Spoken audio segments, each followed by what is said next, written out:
Hello, my name is Elizabeth Funderburg Rowe, and I represent my company, my virtual assistant company, Your Reliable Source Virtual Assistant Services.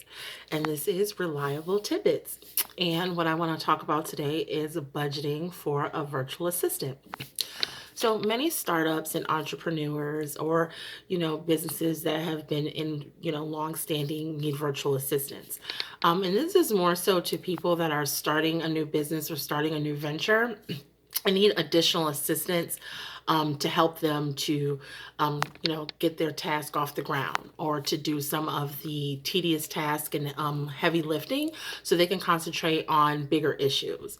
Um, a lot of times you have to really prepare and think about your budget and how you are going to, divide your expenses and how you're going to pay that virtual assistant. For instance, I have clients that, have started up businesses and I come into assist them with websites or assist them with marketing or things of that nature. And a lot of them don't even think of the long term repercussions of having someone on staff, a virtual assistant, or under a contract. So my advice is if you work a 9 to 5 job and you're starting a business, I personally wouldn't pay my virtual assistant out of my 9 to 5 budget, right? I would only want to pay out of my business income from that new business that they're helping me to get off the ground. So you do have to take that into account or prepare a budget in advance and have a cushion so you're able to pull from that, because you don't want to go into your savings unless you have a business savings that you have set up just to to fund this business. So that's just a little advice that I wanted to give. The clients that I have under contract are businesses that are have been booming, and so they have a budget for a virtual assistant.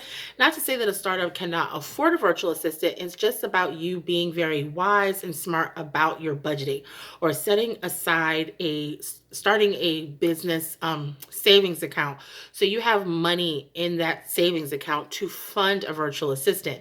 I never want to have a client that feels like it's a struggle or a burden to pay me when my job is really to make your job easier, is to lift that burden off of you. So I just wanted to offer that little bit of advice in terms of budgeting and creating a plan for your business, not even just for your virtual assistant, for all of your expenses, for marketing expenses, for supply expenses. If you're going to be starting a new business, besides the research, you have to have a budget in place, even if it's a small little nest egg. And then obviously you utilize your income from that business. You have to invest that money.